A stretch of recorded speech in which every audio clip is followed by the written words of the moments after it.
E onde a pastora Camila falou um pouco sobre identidade, a formação da identidade, a constituição do sujeito. E hoje nós vamos falar um pouquinho sobre pensamento. E você pode pensar assim, nossa, mas é uma pregação tão estranha, tantos conceitos científicos. Mas olha só, o conhecimento científico é extremamente importante para nós também. Eu tive uma conversa muito séria com um dos meus professores esses dias, e eu falei, professor, me ensinaram que a teologia e a ciência eram antagônicas, que elas não se conversavam. Mas depois que eu entrei na faculdade, eu descobri que isso é uma mentira, isso não é verdade. Pelo contrário, elas se completam, são conhecimentos que têm, cada um tem o seu lugar, cada um tem o seu valor, e ambos nos acrescentam muito, né? Então, não rejeite a teologia. O que você conhece de teologia? Qual é a sua afinidade com a teologia? Nenhuma. Eu disse, então, pare de ser preconceituoso. Pare de rejeitar algo que você não conhece, que você não entende. E pare de dizer que a ciência não é para mim, que eu não tenho condições de administrar isso. Não, mas eu não estou dizendo isso. Eu falei, está sim.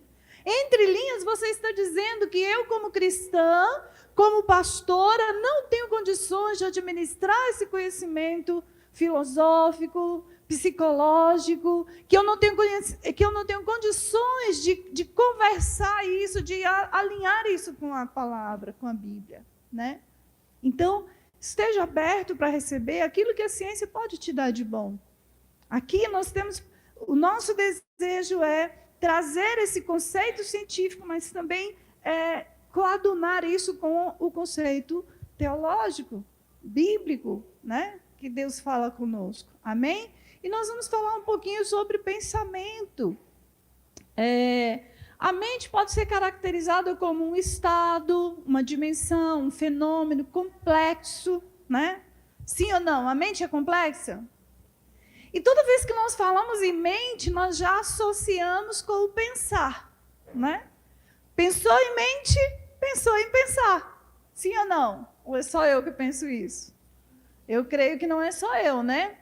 Quando você vai lá para as primeiras explicações teóricas sobre a mente, né, os filósofos gregos da antiguidade, os filósofos medievais, eles vão dizer que mente e alma é a mesma coisa.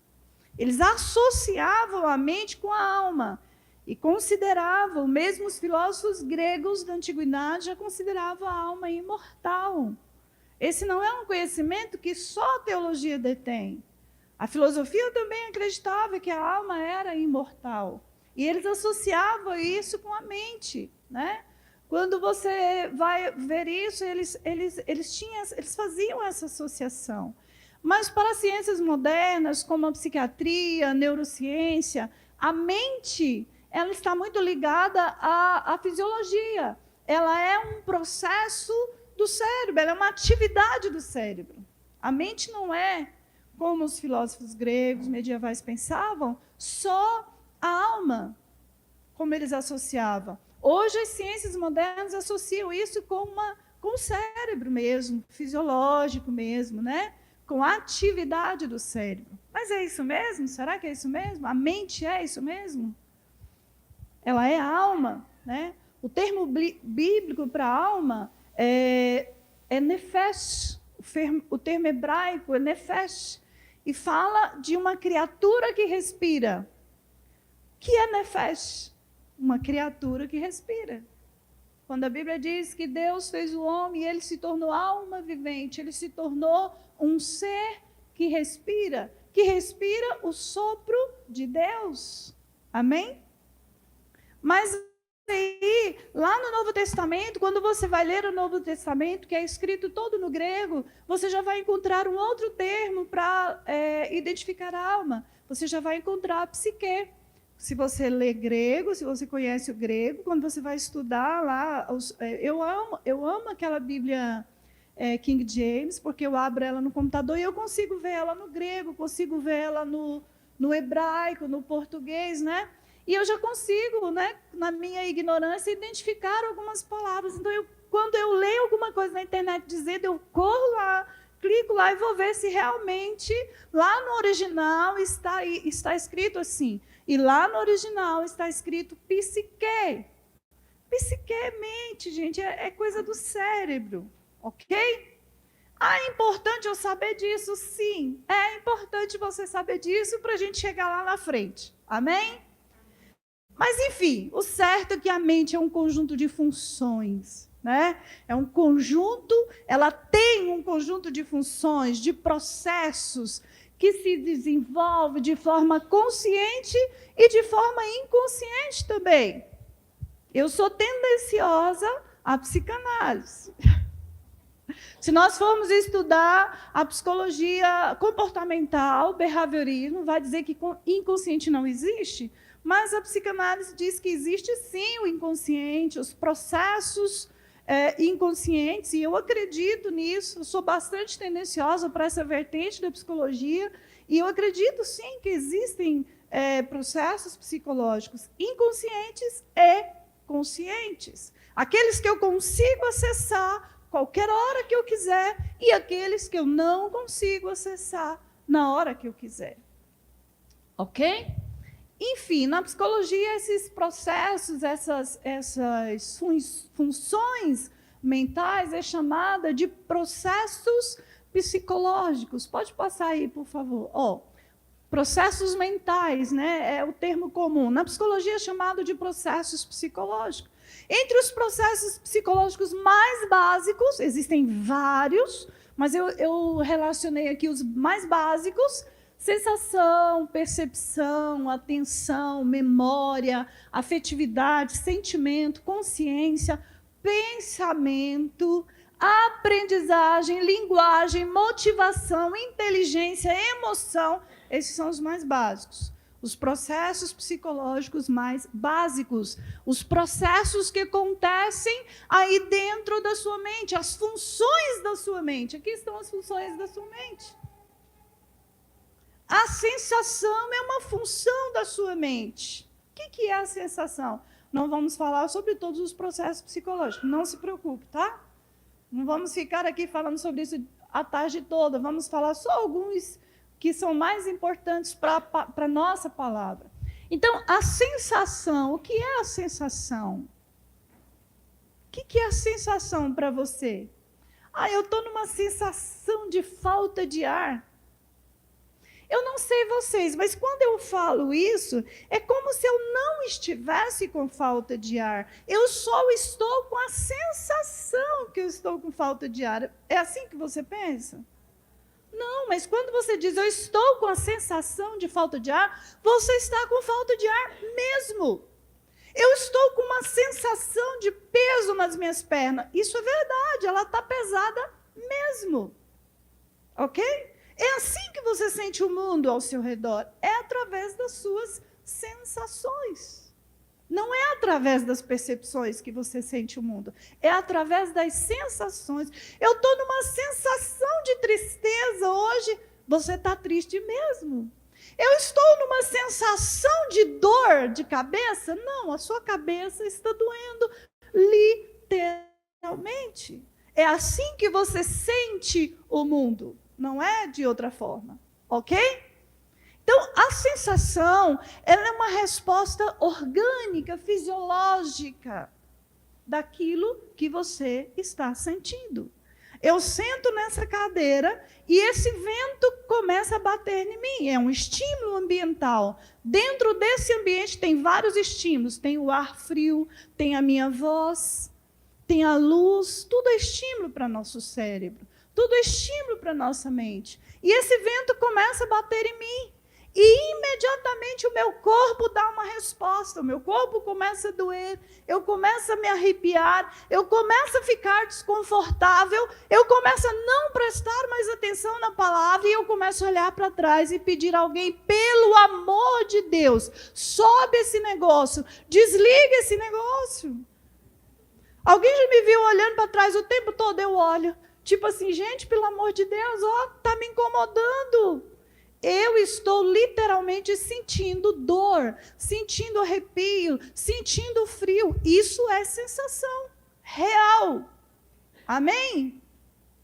Então, quando alguém disser para você, eu estou numa sensação de angústia, você está angustiado realmente. Vem cá que eu vou orar por você. Porque eu pensava assim, eu achava que a sensação era só algo imaginário, que não era real. Mas diga, é real. Diga para a sua irmã, as suas sensações são reais. São respostas orgânicas, fisiológicas, daquilo que você realmente está sentindo. Ok, gente? Nosso corpo é cheio de receptores sensoriais. Todo o corpo tem receptores sensoriais. A nossa pele tem mais de 4 tipos de receptores.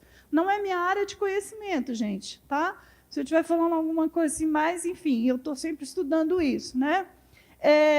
A pele, por exemplo, tem vários receptores sensoriais. Então, quando o vento bate, o meu receptor capta esse vento e o meu organismo responde. Quando alguém toca em você, imediatamente o seu receptor recebe esse toque e envia uma mensagem para o seu cérebro, na hora. Né? O seu cérebro recebe uma mensagem de que você foi tocada. Isso são os estímulos que nós recebemos o tempo todo. Preste atenção, gente, quando alguém te toca, você sente na... Toque em alguém aí. Você sentiu? Eu vou antecipar para você uma coisa que está lá no final da palavra, talvez eu nem volte a falar sobre isso se eu falar agora. Quando o bebê nasce, ele precisa ser tocado. Ele necessita ser tocado. Sabe por quê? Porque esse é os primeiros receptores sensoriais do bebê são os do tato, do sistema tátil. Então, você precisa tocar o seu bebê, o quanto você puder, porque isso gera um vínculo emocional com você e com os que estão ao redor desse bebê. Amém?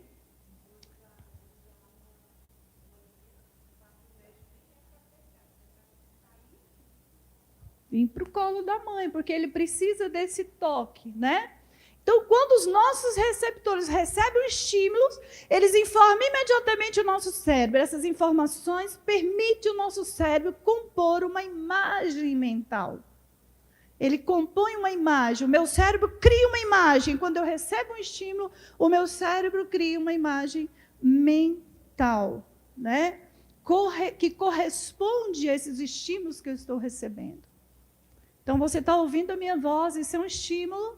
Você está me vendo também, isso é outro estímulo, e você está pensando, como a apóstola é bonita.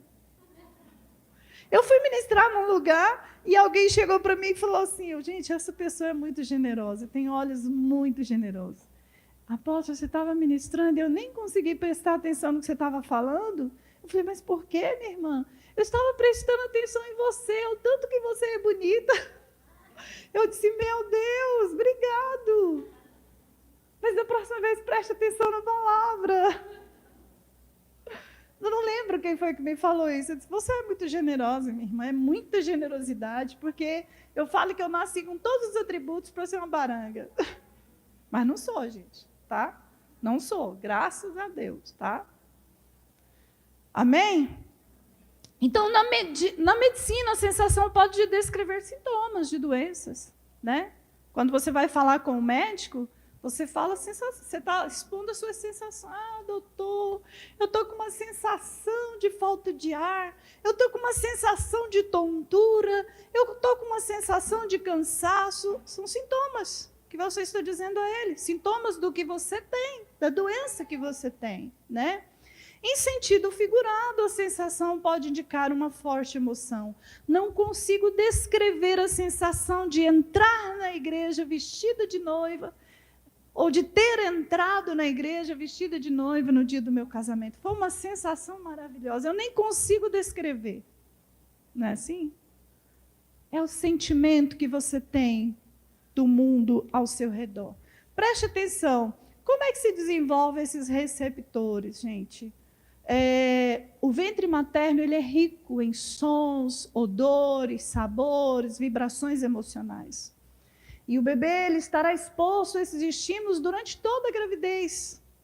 A partir do 3º trimestre, né? Ou no terceiro trimestre, os sentidos desse bebê já estarão sendo desenvolvidos ou quase completos. O primeiro que se desenvolve é o sistema tátil, sabia? O tato é o primeiro sentido a ser desenvolvido no bebê, porque esses receptores e essas sensações, elas são sentidas através dos nossos 5 sentidos: tato, visão, audição, paladar. Qual é o outro, gente? Fala aí. Olfato, né? São sentidos através disso, desses receptores espalhados pelo nosso corpo. Então, o bebê começa a desenvolver o sistema tátil dentro da barriga da mamãe. Lá no início da gestação, na 5ª ou na 6ª semana, ele já está desenvolvendo isso. E olha que coisa legal. Essa criança já consegue tocar, já começa a desenvolver na ponta dos dedos. E já consegue tocar o cordão umbilical, já consegue tocar o próprio corpo, sentir o próprio corpo. E como esse tato é importante, é um meio de comunicação para formar esse vínculo entre a criança e os pais. Deixa essa criança aí no berço, não pega ela não, para ela não se acostumar a ficar no colo. Deixa ela sozinha aí, para ela não acostumar a ficar no colo. Que isso, gente? Pega o neném, toca nele. Porque ele já sente o seu toque. Ele já sente o seu cheiro desde o ventre, né? Quando o bebê nasce, o tato passa a ser um dos principais sentidos para transmitir sensação de segurança. Quando você toca nesse bebê, quando você abraça ele, ele se sente seguro. Amém? Quem lembra lá do encontro da ministração? Talvez quando você chorava, não tinha ninguém por perto para te pegar. Talvez você nem sentiu o toque do seu pai. Lembra disso no encontro, bispo? Olha aí. Jesus estava lá te tocando, né? Mas é importante que esses pais também toquem. Amém, gente? Um outro sistema que vai se desenvolver mais rápido também é o sistema auditivo. O segundo sentido a ser desenvolvido pelo bebê é a audição. Por volta do 3º mês de gravidez, os bebês conseguem ouvir os batimentos cardíacos da mamãe, conseguem ouvir sua voz, alguns sons externos. E olha só como é importante você passar a mão na barriga e falar com esse bebê. Ele já ouve a sua voz. Durante esse processo gestacional, durante esses 9 meses, essa criança está ouvindo. Ele não é um ser lá, não. Tem mãe que passa os 9 meses, nem conversa com o bebê. Parece que ele não existe. Ele já é um ser humano. Ele está na sua barriga, mas ele já é um ser humano. Ele já escuta a sua voz, ele escuta seu coração, ele sente o cheiro. Então, é necessário que você tenha já alguma expressão de carinho, de amor, alguma expressão de relação com essa criança. Amém? Passa a mão na barriga, está tocando. Ouve uma música. Você sabia que a mãe que gera uma criança ouvindo música, que esse bebê que cresce ouvindo música, ele tem mais facilidade para aprender música? Ele já sentiu isso, ele já trouxe isso para a vida dele, né? Não vou falar muito sobre os outros, mas vamos pensar, gente. Conclusão disso tudo. Começamos a desenvolver a capacidade de sentir. Diga comigo, eu comecei a sentir o mundo dentro da barriga da mamãe. Quando você está na barriga da mamãe, lá é o seu mundo, o útero é o seu mundo. E você sente esse mundo, você toca nesse mundo, você ouve esse mundo, você sente as vibrações dentro do útero da mamãe, e lá você já pode ter traumas, já pode sofrer traumas. Você sabia que quando a mamãe ela está passando por um momento difícil, ela está passando por uma crise, ela está passando por uma situação complicada, o útero fica frio, fica rígido, fica apertado, essa criança se sente desconfortável. Você já viu aquelas pessoas magrinhas, que tem uma cabeçona grandona, que é assim largadona, o corpo largado, que não se importa muito com as roupas, veste de qualquer jeito, sai de qualquer jeito. Para ele, uma roupa tanto faz como tanto fez. Ele não tem muita preocupação com essa aparência estética. Sabia que ele sofreu um trauma no ventre da mamãe? Ele tem um perfil de caráter que se chama esquizoide. Ele é um esquizoide, literalmente. Né? Por quê? Porque enquanto estava no útero, o útero era apertado. A única coisa que realmente podia funcionar melhor era o cérebro. Então, a cabeça dele é grande. São pessoas inteligentes, são pessoas criativas, são pessoas extremamente criativas. Sabe, aqueles nerds? Os nerds provavelmente sofreram um trauma lá no ventre da mamãe. E aí eu te digo que nós falamos aqui ontem, que as suas dores têm também recursos. Por causa de algumas dores que você viveu, se desenvolveu em você alguns recursos. Pensa, uma pessoa inteligente, criativa, capaz de ter soluções para problemas que eu talvez não tenha, porque viveu esse trauma lá na barriga da mamãe. Então, nós começamos a sentir o mundo lá. Percepção. O que é percepção? É o contrário do que você achava. Você achava que percebia esse copo. Não, você interpreta esse copo. A percepção é a faculdade de interpretar. É a etapa seguinte da sensação. Eu sinto e com a minha interpretação, e com a minha percepção, eu interpreto, eu julgo, né? Com base nas informações que eu recebi. Ok? Percepção está relacionado com interpretação. O que você vê nessa imagem? Quando você olha para essa imagem, o que você vê? A metade de um rosto? Hã? Essa imagem te dá que percepção? Interprete essa imagem. Tá difícil? Passa a imagem, por favor. E agora, o que você vê? Hã? Mas quando você bateu o olho, qual foi a primeira coisa que você viu? Só um minutinho. O que você viu quando você olhou a primeira vez? 2 rostos. E você? Um jarro. Você? Percepção é isso. Eu posso olhar e ver 2 faces. Mas alguém pode olhar e ver um jarro. Então, a percepção, ela difere de uma pessoa para outra. É o que a pastora Camila falou aqui ontem, que as crianças são péssimas intérpretes.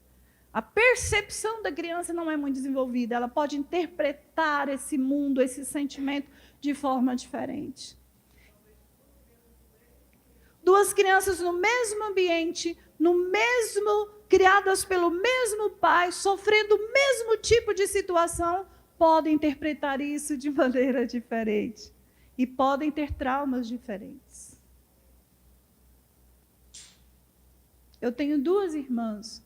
Nós fomos criadas na mesma casa, com a mesma mãe, com o mesmo pai opressor. Meu padrasto era extremamente opressor.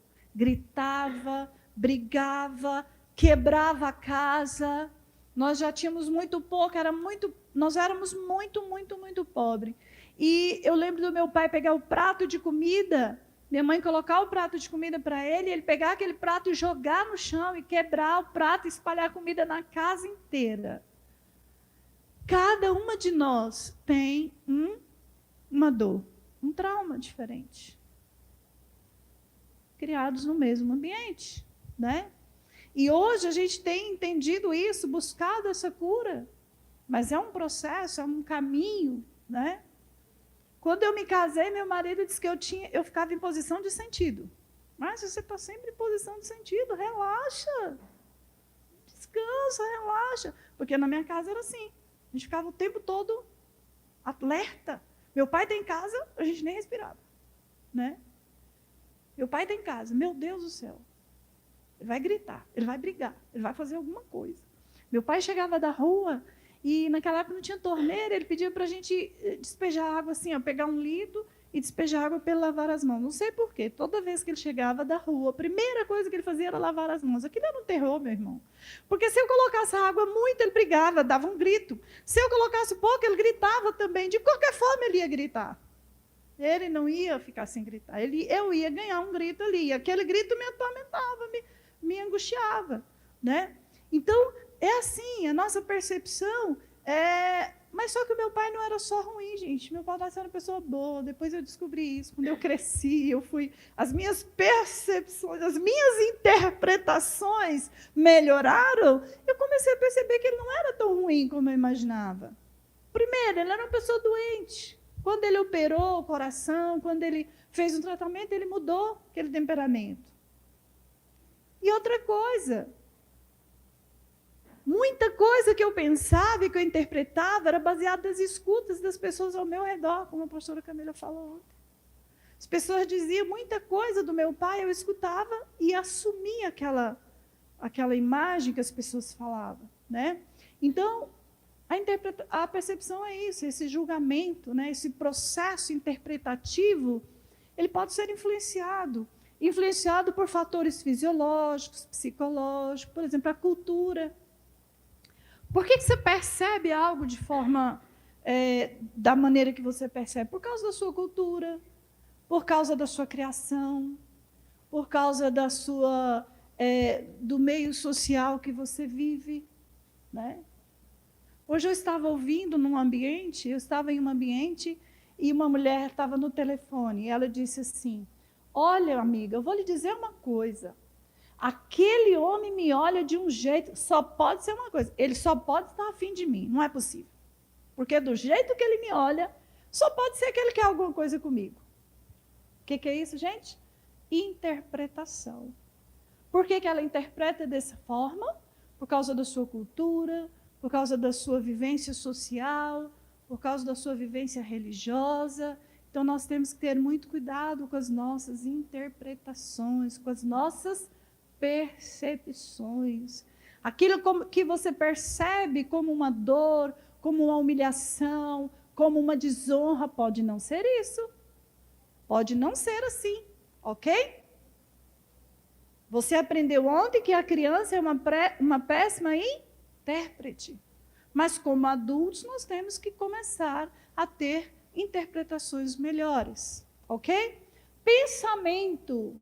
O que é o pensamento? É também um processo psicológico. Por que eu falei de sensação e percepção, gente? Não tem como pensar sem sentir e perceber, não é? Como é que você vai pensar sem sentir e sem interpretar? Na verdade, a interpretação já é algo do pensamento, ok? Então, você já ouviu a frase, penso, logo existo? Quem já ouviu? Quem já ouviu essa frase, gente? Vocês estão entendendo, gente? O que eu estou dizendo? Penso, logo existo, né? Do latim, cogito ergo sum. O que quer dizer isso? É um pensamento do René Descartes. Eu não gosto desse autor, René Descartes, vou deixar claro já. Ele é um cara que ele dizia o seguinte, que você tem que duvidar de tudo. Isso é uma flor? Não, eu duvido que isso é uma flor. Acho que isso não é uma flor. Né? Ele entendia que a gente tinha que duvidar, que não existia verdade absoluta, eu tinha que duvidar de tudo. Mas, enfim, ele diz algo bom. Ele disse algo interessante, eu trouxe a fala dele aqui. Penso, logo existo. O que isso quer dizer? Né? Se nós fôssemos traduzir essa frase na íntegra, seria penso, logo sou. Ou seja, se você não pensa, você não é um sujeito. O que a pastora Camila ensinou ontem? Que você é um sujeito quando você começa a falar. E você só fala porque você pensa. A fala é exatamente a expressão do pensamento. Então, vamos acrescentar hoje que você só é um sujeito quando você pensa, porque a fala já é depois do pensar. A fala já é a expressão do pensar. Então, quando esse bebê olha para a mamãe e fala, mamãe, ele pensou, essa é minha mãe. Entendeu, gente? Então, quando nós pensamos, nós existimos, nós somos, né? E isso é interessante. Vamos pensar aqui, gente, o que é um fato e o que é um pensamento? O que é um fato? É um acontecimento, algo que aconteceu. É um evento, uma ocorrência.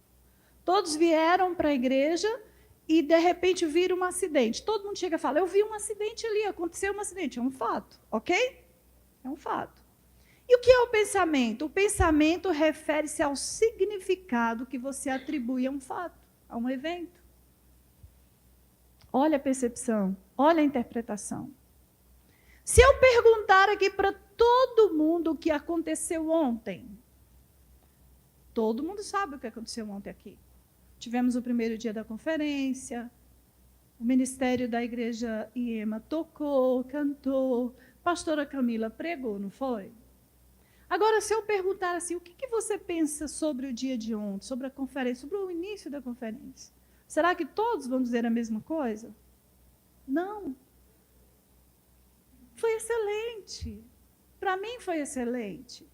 Acrescentou na minha vida. Mas outra pessoa pode dizer assim, não, eu não gostei, não. Eu achei que a roupa da pastora Camila não estava muito bonita. Não é? Aquela sandália que ela estava usando, eu não gostei daquela sandália. Pensamento pode ser diverso. E aí eu vou aproveitar para abrir um parênteses aqui e dizer que não existe, em alguns casos, não existe certo e errado. Você pode pensar que você achou a roupa dela feia, eu posso pensar que eu achei bonita. Pronto, gente. Não briguemos por isso. Esses dias eu estava sentado numa mesa e eu contei um fato, um ocorrido, algo que tinha acontecido, eu contei, disse, olha, aconteceu isso, estou muito preocupado porque aconteceu isso. Aí tinha 3 pessoas na mesa e essas 3 pessoas discutiram, irmã, pastora, discutiram, porque cada um tinha um pensamento a respeito do que eu contei.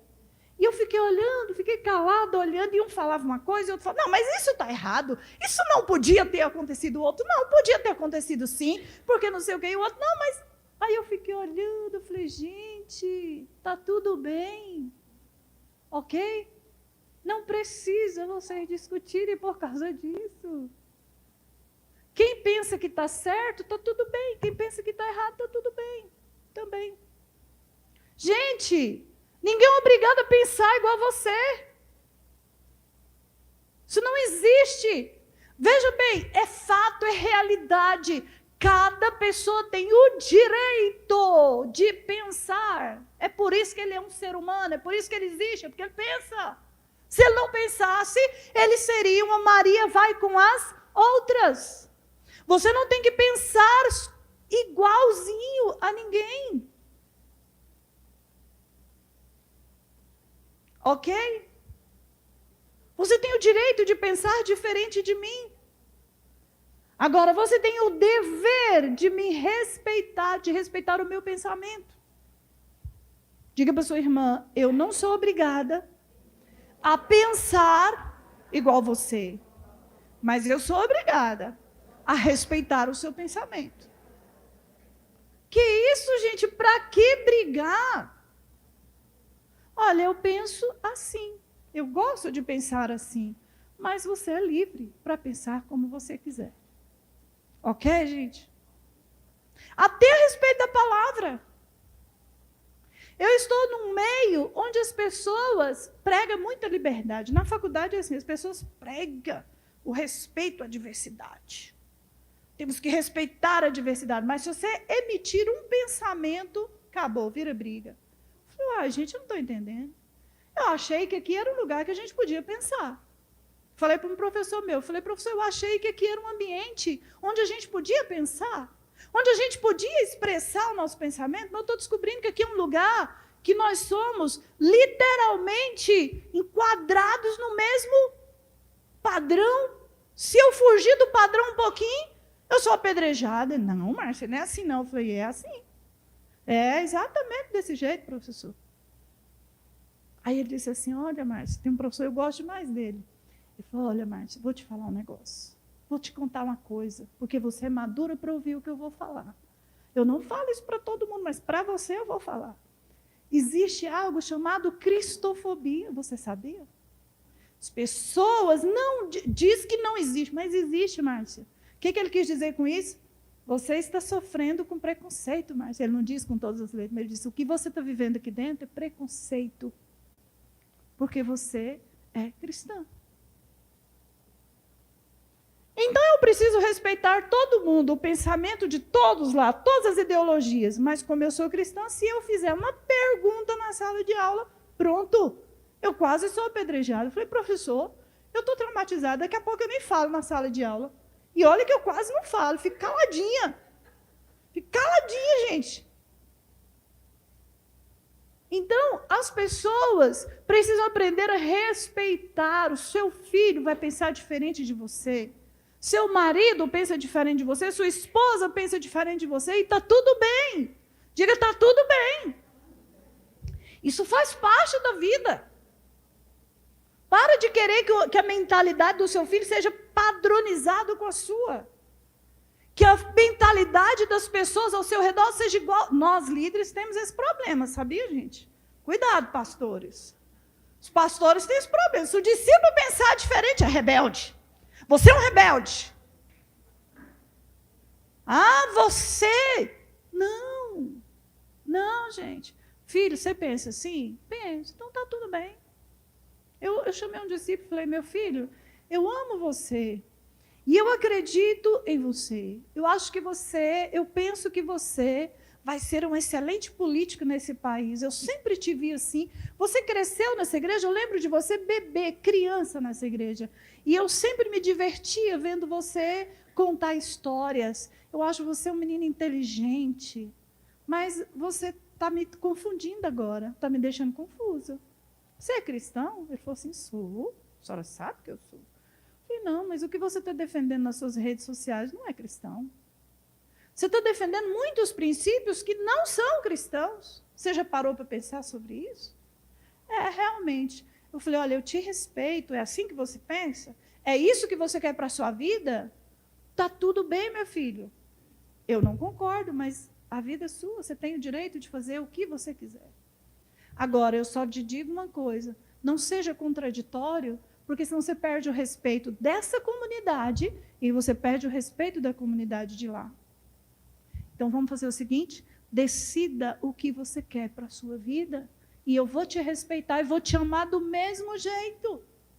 Então, nós líderes precisamos aprender a respeitar o pensamento do discípulo. Se ele pensa diferente, está tudo bem.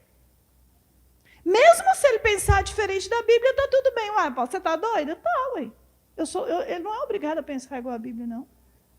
Até Deus deu essa liberdade. Sim, deu ou não deu?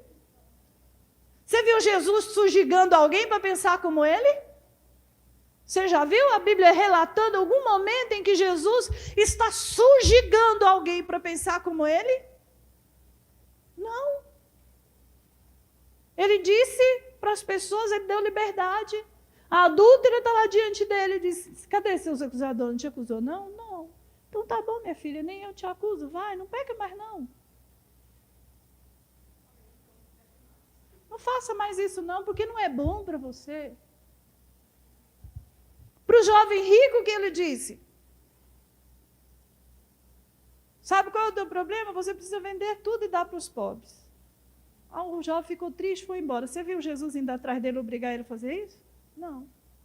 Então vamos parar de fazer isso, pastores. Amém? Vamos dar liberdade aos nossos discípulos de pensar. Mas aí você chama ele e diz, olha, querida, aqui nessa comunidade a gente tem alguns princípios, funciona assim.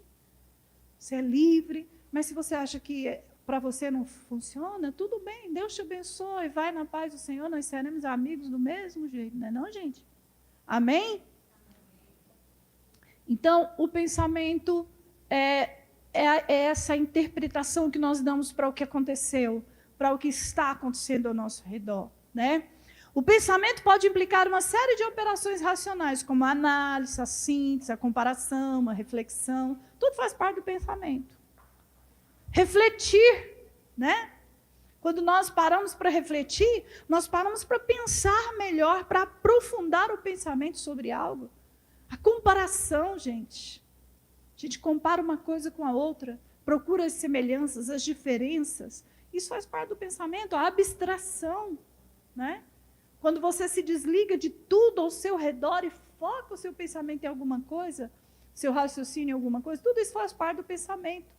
Qual é a relação entre o fato e o pensamento? Depois de você entender que o fato é real, é algo que aconteceu, se você, todos aqui vão relatar a mesma coisa, o pensamento é diverso, né? Depois de saber disso, de compreender isso, qual é o seu diagnóstico disso, né? O fato é algo que corresponde à realidade, algo que de fato aconteceu, ocorreu. Diferentes pessoas podem fazer o mesmo relato sobre um fato, ao contrário do pensamento, né? E aí eu te pergunto, qual é o seu entendimento disso? Quem é o responsável pela sua dor? É o fato ou é o pensamento? O que você acha?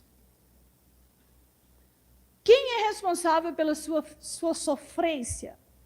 É o que ocorreu ou é o que você pensa sobre isso? É o que você pensa sobre isso.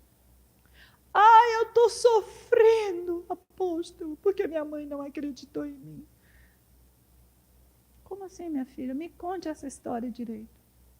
Ah, porque isso? Porque... Eu falei, não, mas eu ainda não entendi. Ela disse que não acreditava? Não. Sim, de onde você tirou isso? Não sei. Eu sempre pensei isso. A minha vida toda eu pensei isso. Sabe, às vezes nós temos um pensamento equivocadíssimo a respeito de um fato. E sofremos, choramos, lamentamos por isso. Então, o que está te fazendo sofrer é a sua maneira de pensar, não é o que aconteceu. O que aconteceu é fato, é realidade, não pode ser mudado. Diga, um fato é algo ocorrido, passado, não pode mudar. Agora, o que eu penso sobre isso, não só pode. Gente, vocês estão cansados, estão com sono?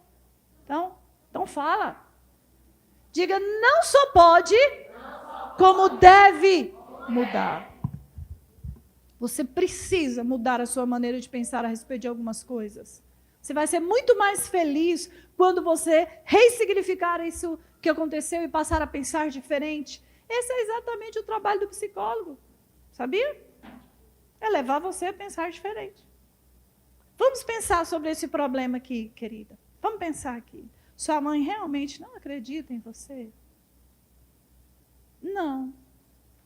Vamos pensar melhor sobre isso? Vamos analisar melhor? Vamos refletir melhor sobre isso? Me conte de verdade o que aconteceu. Você não... Baseado em que você acha que ela não acredita em você? Qual é a sua tese aí? Você não acha que, de repente, você entendeu errado? Você poderia pensar diferente sobre isso? Vamos fazer o seguinte, vamos sentar novamente com a mamãe e vamos conversar? Vamos voltar a esse assunto com a mamãe? Senta com a mamãe. Senta aqui, minha mãe. Eu passei a minha vida pensando isso e eu gostaria de externar isso para você. A minha vida inteira eu acho que você não acredita em mim. Conversa. Resolve. Porque, de repente, você está sofrendo por nada. Amém, gente? Amém. Pensamento versus aprendizagem. O pensamento é fundamental no processo de aprendizagem. Se você ler o material do Piaget, ele vai falar sobre isso, né? O pensamento não só é um construto do conhecimento, como ele é um produtor de conhecimento. Quem não pensa, não aprende, gente. Quem não pensa, não adquire conhecimento, né? O pensamento é construtivo, ele te traz conhecimento. O principal veículo do processo de conscientização de algo é pensar. É pensar. Ok? E nós sabemos que a pessoa tem um pensamento complicado a respeito de algo quando ela fala, né, gente? Eu já falei sobre isso, que a linguagem expressa o que você pensa. Então, alguém diz assim, não falei sem pensar. Não, falou sem refletir. Falou sem analisar. Falou sem ponderar. Mas pensar, você pensou. Porque você só fala porque pensa. Ok? Estão entendendo? Então, o pensamento, ele, sabe, a palavra o original lá no latim da palavra pensar, ele vai dar o sentido de avaliar, pesar. Olha só, etimologicamente, pensar significa avaliar o peso de alguma coisa. Em sentido amplo, podemos dizer que o pensamento tem como missão tornar-se avaliador da realidade. Você faz uma avaliação da realidade, pensa quando você pensa sobre ela, né? O René Descartes, ele foi um dos grandes filósofos, um dos filósofos de grande importância, aliás, sobre o pensamento, né? Então, quando ele diz penso, logo existe, ele está dizendo eu sou uma coisa que pensa, isto é, que duvida, que afirma, que ignora, que ama, que odeia, que quer, que não quer, que também imagina o que sente. Logo, quem pensa é consciente de sua existência. Ok? Diga comigo, quem pensa é consciente da sua existência. E olha que coisa interessante, eu posso pensar sobre o meu pensamento. Não é interessante? Pensar sobre os próprios pensamentos é um dos fatores que faz da mente humana algo extraordinário. Porque eu posso avaliar os meus próprios pensamentos. E eu te convido a fazer isso. Comece a refletir, comece a pensar no que você tem pensado. Se o que você tem pensado te faz bem. Se o que você tem pensado realmente é producente, é produtivo. Que tipo de pensamento está na sua mente? O que você tem pensado nesses dias? Aliás, o que você pensa de si mesmo? Quando você pensa sobre você, qual é o diagnóstico que você dá? O que você pensa sobre si mesmo? Reflita sobre isso. O que você pensa sobre si mesmo? De verdade. Eu lhe convido a pensar sobre as suas emoções, sobre os seus sentimentos, que são outros processos psicológicos que nós não vamos falar aqui, né? Sobre a sua imaginação, sobre a sua aprendizagem. Pensa sobre isso, o que você tem aprendido com aquilo que você tem vivido. Quais são as lições que você tem tirado disso? E se você tiver dificuldade de concentrar nisso, pega um caderninho bonitinho e vai escrevendo fatos ocorridos na sua vida, o que você sente sobre isso, o que você pensa sobre isso, o que isso causa em você, né? O que isso causa em você? Que tipo de dor isso causa em você? Que tipo de angústia isso tem causado em você? Porque às vezes a gente fica angustiado e nem sabe, né? Mas não está lá no inconsciente não, gente. Está Está no consciente, está no pré-consciente, pode ser resgatado. Consciente é aquilo que eu posso acionar a qualquer hora. Pré-consciente é aquilo que eu não estou lembrando agora, mas se eu fizer um esforço eu vou me lembrar. Tá certo, psicanalista? Pré-consciente? Minha psicanalista é um pouco fraca ainda. Estou tentando ainda. Então, tem coisa que não está no inconsciente, não. Tem coisa que está lá, você só precisa resgatar isso. Pensar sobre isso, refletir sobre isso. E pensar no que você tem pensado sobre isso. Ok? Mas, enfim, o que a Bíblia fala sobre pensamento? Você sabe me dizer, alguém sabe me dizer um texto sobre o que a Bíblia fala sobre pensamento? O que a Bíblia fala sobre pensamento? Olha o que a Bíblia diz, pense nas coisas do alto, pare de pensar nas coisas ruins, né? A Bíblia diz que Deus conhece os nossos pensamentos. Você já parou para pensar assim? Você já pensou assim, meu Deus, e se as pessoas ouvissem meu pensamento? Misericórdia, e se as pessoas soubessem exatamente o que eu estou pensando agora? Ai de mim.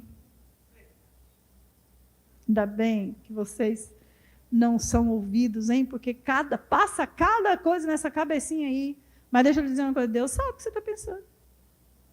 A todo momento Deus conhece os seus pensamentos. Olha o que diz Salmo 94:11. O Senhor conhece muito bem todos os pensamentos humanos e sabe o quanto são fúteis. Diga misericórdia. Toda futilidade sai em nome de Jesus.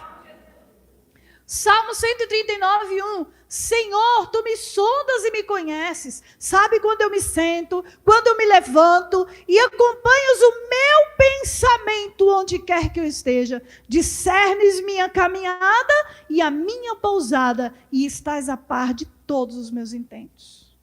Diga para sua irmã, Deus conhece os seus pensamentos. Deus conhece os seus pensamentos e diz para você que Ele pensa diferente de você. Diga para sua irmã, Deus pensa diferente de você. Afinal, os meus pensamentos não são os vossos pensamentos, e os vossos caminhos não são os meus caminhos, afirma Yahvé o Senhor. Assim como os céus são mais altos do que a terra, também os meus caminhos são mais altos do que os vossos caminhos, e os meus pensamentos mais alto do que os vossos pensamentos. Pastor Eide, cadê o pastor Eide? Alguém chama essa mulher para mim, por favor. Então Deus pensa diferente de mim. E aí, apóstolo, e daí? E daí nós vamos chegar lá, você vai entender. Eu quero que você entenda isso. Diga, Deus pensa diferente de mim. Os pensamentos dele são muito mais altos do que os meus. Quando Deus resolve chamar Moisés, o que Moisés responde? Qual era o pensamento que Moisés tinha a respeito de si mesmo? Qual era? O que Moisés pensava a respeito de si mesmo? Eu não sou capaz, eu nem sei falar. Minha língua é pesada. Será que ele era gago, gente? Será que ele era gago? Você acha que ele era gago? Eu não acho que ele era gago.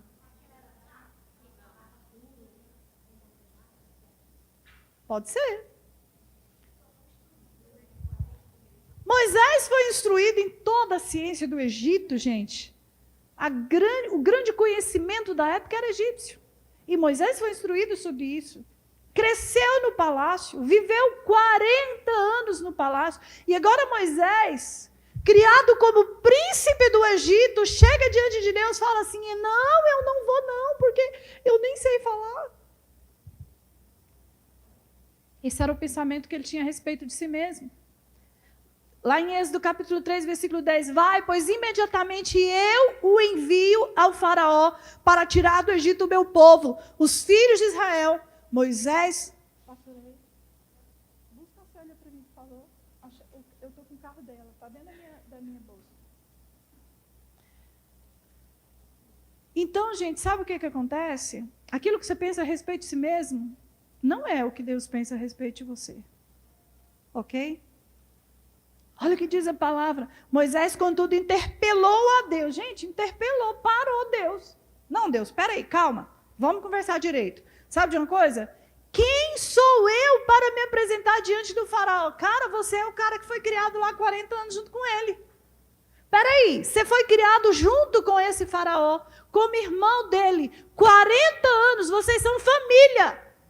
E ele diz, quem sou eu para ir diante do faraó? Para me apresentar diante do faraó e fazer sair os israelitas da terra do Egito? Assegurou-lhe Deus, eu estarei contigo, esta é a prova de que eu sou quem te envia. Quando fizeres o povo sair do Egito, vós apresentareis culto a Deus neste monte. Então Moisés replicou a Deus, mas Senhor, eis que os israelitas não vão acreditar em mim. Eles não vão acreditar que o Senhor me enviou. Assegurou-lhe Deus, eu estarei contigo. Gente, olha só. Tampouco darão ouvido às minhas palavras, porquanto certamente eles vão dizer, quem é você? Deus não te enviou, não. Deus insistiu mais uma vez com ele. E aí lá no versículo 10, no entanto, argumentou Moisés a Yahvé, perdão, ó meu Senhor, todavia eu não tenho facilidade para expressar-me, nem no passado, nem agora que o Senhor falou comigo. Eu nunca tive facilidade para me expressar. E não é porque o Senhor falou comigo que eu comecei a ter facilidade, Fernanda. Só porque o Senhor falou comigo, você acha que agora eu já posso falar? Não, não posso não. Continuo tendo dificuldade para falar. Eu achei tão interessante isso, gente. Eu achei muito interessante essa expressão de Moisés. Nem tive no passado e nem tenho agora, depois que o Senhor falou comigo. Não consigo falar bem. Pesada é a minha língua. Respondeu-lhe o Senhor. Quem dotou o homem de boca e de língua, Moisés? Quem foi que deu boca e língua para o homem, Moisés? Quem fez o surdo ou o mudo? Não sou eu, Yahvé? Agora, portanto, vai, e eu estarei contigo, e te ensinarei o que hás de falar, e como falarás. Contudo, Moisés ainda continuou dizendo que não ia. Gente, tu já imaginou Deus falar com você umas 3 vezes e insistir? Você falar, não, não vou. Deus tentou convencer o Moisés de todo jeito. Eu vou estar contigo, rapaz. Tenha coragem, eu vou estar com você. Não, mas eu não vou, o povo não vai acreditar. Quem sou eu para chegar diante do faraó? Eu vou estar contigo, Moisés. Não, mas o povo não vai acreditar. Moisés, eu vou estar contigo. Não, mas eu nem sei falar. Moisés, não foi eu que dotei o homem de boca e de língua, pelo amor. Vá, Moisés, eu vou te ensinar o que é para você falar. Não, mas eu não vou, não. Envia outro. Ah, Moisés. Se fosse nós pegar uma vara e... Vem cá, menino, que eu vou te ensinar. Então você vai ver que Moisés tinha esse pensamento a respeito dele, mas Deus tinha outro pensamento. Os pensamentos de Deus não são os seus, é diferente. Deus pensa diferente a seu respeito. E deixa eu lhe dizer uma coisa. Deus pensa diferente de você mesmo e diferente das pessoas que estão ao seu redor. Alguém pode olhar para você e falar assim, ela? A pastora Cristina? Quem é ela? Né? As pessoas olham para nós e nos desqualificam, nos reprovam, sim ou não? Você já se sentiu reprovada por alguém? Um dia uma pessoa foi para o encontro, assim que a gente começou a fazer encontro, falou assim, vou lá nesse encontro ver se essas pastorinhas de Araguaína sabem alguma coisa. Olha, gente. Olha como as pessoas são. Assim como são as pessoas, são as criaturas. Não é? Grande sabedoria, grande pérola, né? Isso é um irmãozinho que tinha, ele gostava de falar isso. Então, o pensamento de Deus é diferente do seu e das pessoas ao seu redor. Elas podem olhar para você e não te dar valor algum. Eu fiquei muitos anos desviada da igreja. E um dia eu fui no trabalho da minha irmã. O chefe da minha irmã, o patrão da minha irmã era pastor de jovens. E ela disse para ele um dia, pastor, ora pela minha irmã precisa voltar para a igreja. Tá bom, eu vou orar pela sua irmã. E um dia eu fui lá no trabalho dela e ele me viu. Ele me olhou assim de baixo em cima e quando eu saí ele falou assim, essa aí é sua irmã? Aí ela falou assim, essa aí é minha irmã. Ele disse, não minha filha, esquece, essa aí não tem jeito não.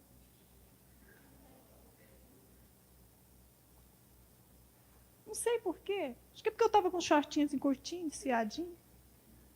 A blusinha assim mostrando a barriga. Aí o irmãozinho da Assembleia de Deus ficou escandalizado. Acho que é porque eu não tinha uma boa fama na cidade, né? Não vou falar mais não, para vocês não ficarem escandalizados, tá, gente? Acho que é porque eu já tinha namorado a metade da cidade, né? Mas a cidade era pequena. A cidade era só tem 2 placas. Bem-vindo e boa viagem. Então tinha pouco homem, gente. Por isso que eu tinha namorado muito, os homens de lá. Não, essa aí não tem jeito, não. Essa aí, pode esquecer. Deus pensava assim a meu respeito? Não. Prova disso que eu estou aqui hoje falando com você. Há mais ou menos 35 anos atrás, aconteceu isso. Alguém disse isso a meu respeito. Essa aí é sua irmã? A minha irmã que vai pregar aqui hoje à noite, foi ela que pediu o pastor para orar por mim, a pastora Célia. Ora pela minha irmã. Ele disse, não, essa aí não tem jeito mais não. Esquece. Desiste. Perde tempo não. Gideão. O que Gideão falou quando Deus chamou ele? Eu sou a pessoa menos importante da minha casa. Alguém já se sentiu assim? Se não quiser falar, não precisa. Você já sentiu uma pessoa invisibilizada? Uma pessoa que ninguém vê? Uma pessoa que ninguém acredita? Que ninguém dá crédito? Uma pessoa que ninguém ouve? Uma pessoa que não tem voz? Uma pessoa que não está no campo de visão de ninguém? Você já se sentiu assim? Eu acredito que Gideão se sentia assim, porque ele diz assim, olha, eu sou o menos importante da minha casa. Na verdade, a minha família é a mais pobre do meu clã.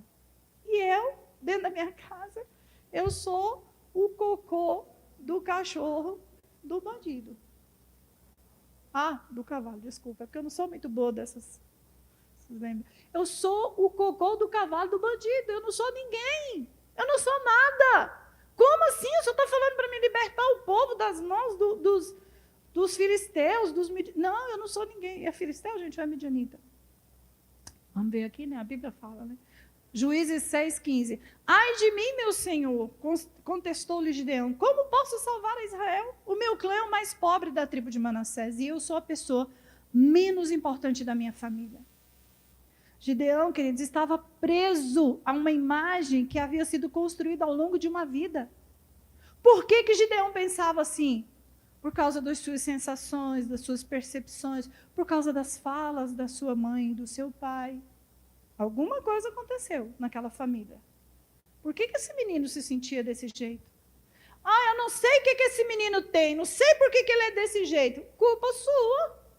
Porque você a vida toda falou que ele não tinha jeito, falou que ele era feio, falou que ele era difícil. Ou então porque foi permissivo demais. Sabia que a permissividade faz com que a criança não se sinta amada?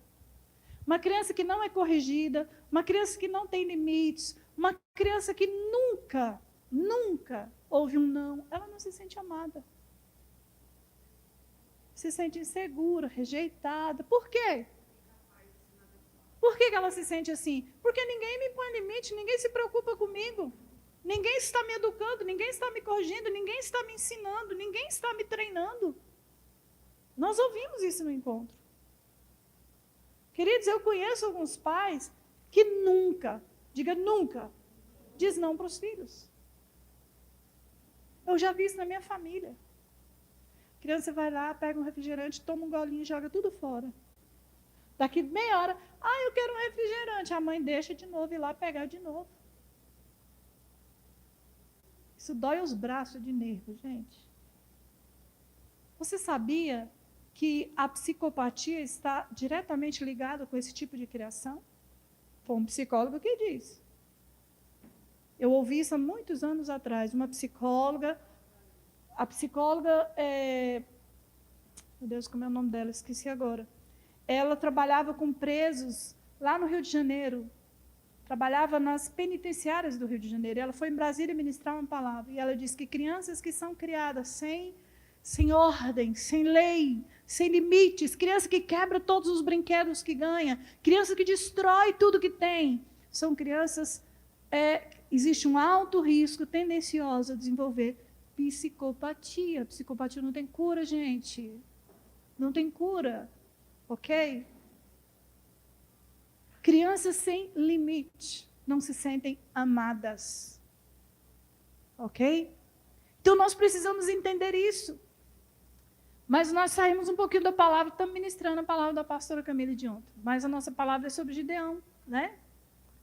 Então você vai ver que Gideão, a autoimagem que ele tinha sobre si mesmo, a autoestima era muito pequena. Eu sou a menor pessoa da minha casa. Eu não tenho valor, eu não tenho condição alguma, Senhor, de fazer alguma coisa para ti. Eu não tenho condição alguma de libertar a minha nação, de governar a minha nação, porque eu sou o menor. E aí nós pensamos assim, muitas vezes a nosso respeito. Muitas vezes. Como é que pode, gente? Que história é essa de apóstolo? Isso é um absurdo. Eu não estou conseguindo ser nenhum membro da igreja, quanto mais apóstola. Gente, pastora, meu Deus, eu mal estou conseguindo ser crente. Como é que Deus me confia um negócio desse, Fernanda? Meu Pai do céu, líder de intercessão, não estou dando conta nem das minhas guerras. Não estou dando conta nem das minhas lutas. Como é que a apóstola me põe para guerrear a guerra dos outros? Gente, diga comigo, os pensamentos de Deus a meu respeito são diferentes dos meus. Deus não pensa a seu respeito como você e nem como as pessoas ao seu redor. Entenda isso de uma vez por todas. Quando alguém te reprovar, quando alguém te julgar, te condenar. Fique tranquilo. Respira fundo. Para de sofrer por causa disso. Muda seus pensamentos a respeito disso. Eu estou trabalhando isso em mim, gente. A psicologia clínica ensina isso. Como que funciona a psicologia clínica? Você vai chegar lá e ele vai falar, o que você pensa sobre isso? Eu penso isso. Então, vamos mudar essa perspectiva? Vamos mudar essa maneira de pensar? Vamos passar a pensar diferente sobre isso? Vamos ter um outro olhar sobre isso? Tem que falar como psicólogo, né? Outro olhar. Vamos ter um outro olhar sobre isso? Vamos ter uma outra perspectiva sobre isso? Vamos ressignificar isso. Vamos dar um novo significado para isso. E isso funciona, sabia? Tem gente que diz, não funciona. Funciona. Está funcionando comigo. Funciona com você também. Amém? Qual outro personagem bíblico que se via pequeno? Quem? Saul. Eu me lembro agora, eu não me lembro de um texto específico sobre Davi. Você se lembra? Se um texto específico sobre ele, só aquele que ele fala assim, em pecado me formou a minha mãe. Né? Quando ele está lá no pecado, ele fica muito angustiado. Mas uma visão distorcida, uma autoimagem distorcida, a gente vai encontrar em Saul. Saul é escolhido para reinar sobre Israel, e ele diz, não, mas eu sou o menor da minha casa. Como que vai ser isso? Como que vai ser isso se eu sou o menor da minha casa? Né? Lá em 1 Samuel 9, 20, diz assim, e a quem pertencerá tudo o que é precioso em Israel, senão a ti e a toda a família de teu pai? Saul, espantado, respondeu prontamente, porventura não sou eu um simples benjamita? O menor das tribos de Israel? E não é a minha família menos importante entre todos os clãs da tribo de Benjamim? Sendo assim, por que o Senhor está me dirigindo essas palavras? Então, Saul também tinha essa autoimagem distorcida. Saul também pensava muito pequeno a respeito de si mesmo. Mas o que Deus diz? Os meus pensamentos são mais altos do que os seus. E interessante que Deus disse isso para Jeremias, não foi? Deus disse isso para Jeremias. Você vai ver essa palavra, esse texto, Deus dá exatamente para Jeremias. Só um minutinho, eu vou abrir aqui o texto, que eu gosto muito desse texto. Né? Jeremias está diante de Deus, nós lemos aqui ontem, que a pastora Camila leu esse texto aqui ontem, né? sobre esse texto de Jeremias. A palavra de Yahvé chegou a mim com a seguinte convocação: antes mesmo de te formar no ventre materno, eu te escolhi. Antes que viesses ao mundo, eu te separei e te designei para a missão de profeta para as nações. Contudo, eu redargui, ó eterno Yahvé, eis que eu não sei nem me expressar. Eu não sei me expressar como convém. Não passo de uma criança. Deus está dizendo, eu te gerei, eu te fiz, eu te construí, eu te edifiquei.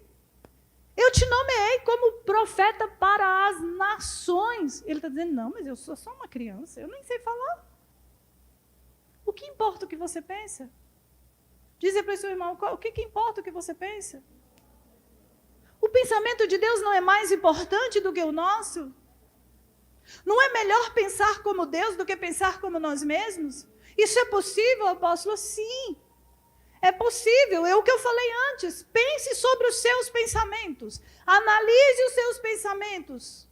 E comece a olhar as coisas com uma outra perspectiva.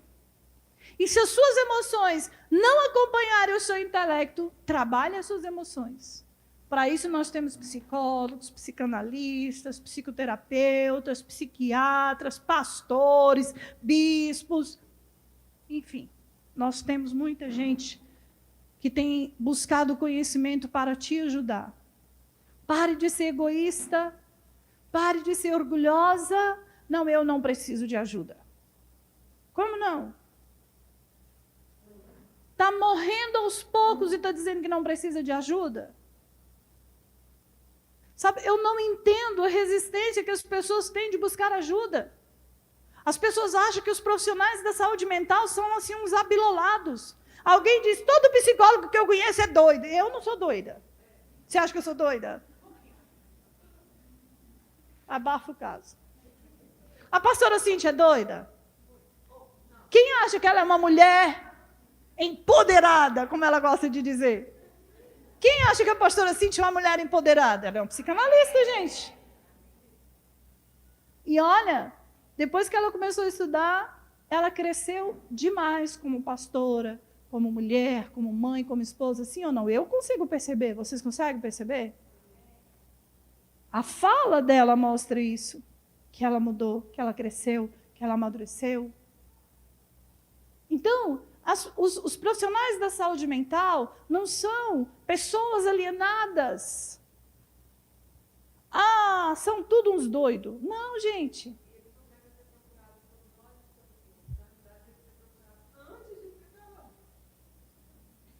Se as pessoas fizessem o exame da mama, se as pessoas fizessem o autoexame, se as mulheres fossem na mastologista uma vez por ano, fizessem todos os exames, morreriam de câncer?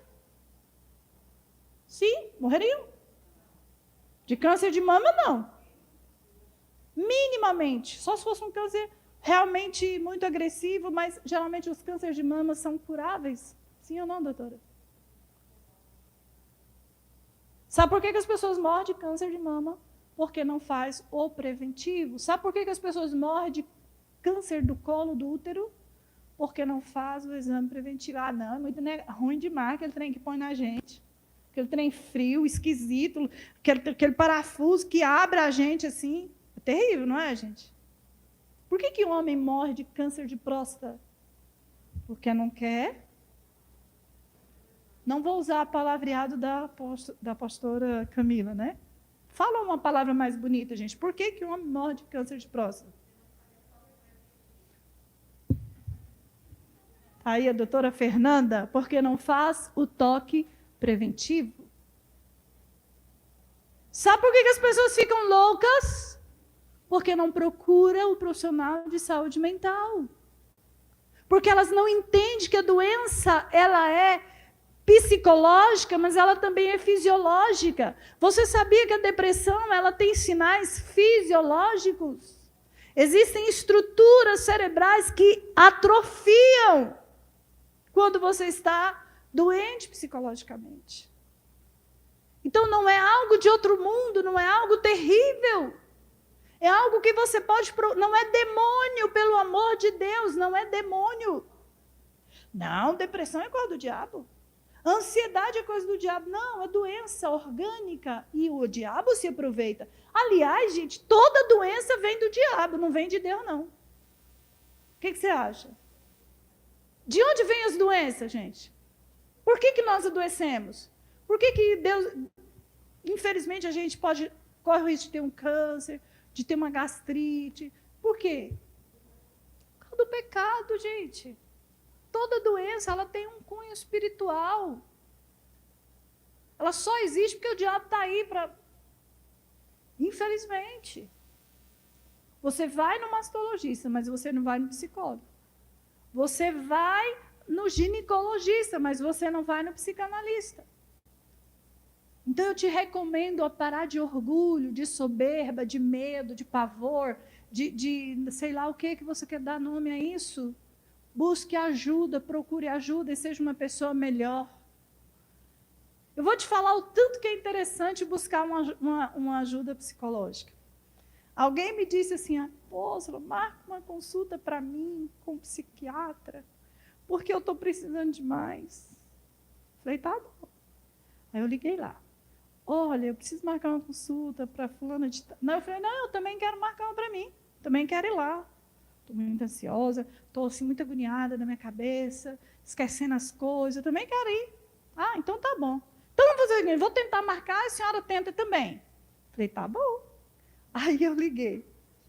Eu queria marcar uma consulta para fulano de tal, mas ela assim, ela está precisando com uma certa urgência. Você pode marcar? Não, posso marcar para tal dia. Eu falei, não, aí você aproveita e marca para mim também. Tá bom. Aí a dita cuja ligou. Não, olha, né, minha amiga está precisando muito de uma consulta.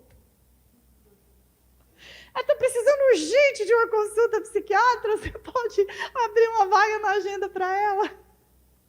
Gente, foi muito engraçado isso. Aí chega nós duas, a secretária ficou olhando assim para nós, tipo assim, será quem é a mais doida? Será que é a mais desequilibrada das duas? A gente riu muito disso, mas você entende como é o preconceito? Você quer ir num psiquiatra que você não conhece, que você espera que não tenha ninguém conhecido lá. Se você entrar na sala de espera e tiver alguém conhecido, você já fica desconfortável. Sim ou não?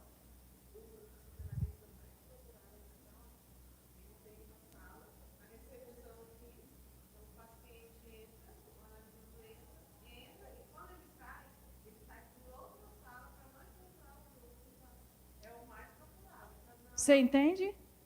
Ninguém quer dizer que está procurando psicólogo. Eu não sei como é que eu vou ser psicóloga, gente. O povo tem medo de procurar um psicólogo. Como é que eu vou ganhar dinheiro sendo psicólogo? Meu Deus do céu. O povo tem um preconceito. É mais fácil o povo falar, eu vou lá conversar com a apóstola do que eu vou lá conversar com a psicóloga, não é? Mas aí o que acontece? Vai adoecendo, né? Todos os dias eu recebo pessoas adoecidas nas suas emoções, no seu psicológico, pessoas que muitas vezes passam anos e anos com esse pensamento equivocado, com essa interpretação irreal, infundada. Interpretou mal esse fato, interpretou mal esse ocorrido e sofre por nada. Amém, gente? Vamos ficar de pé?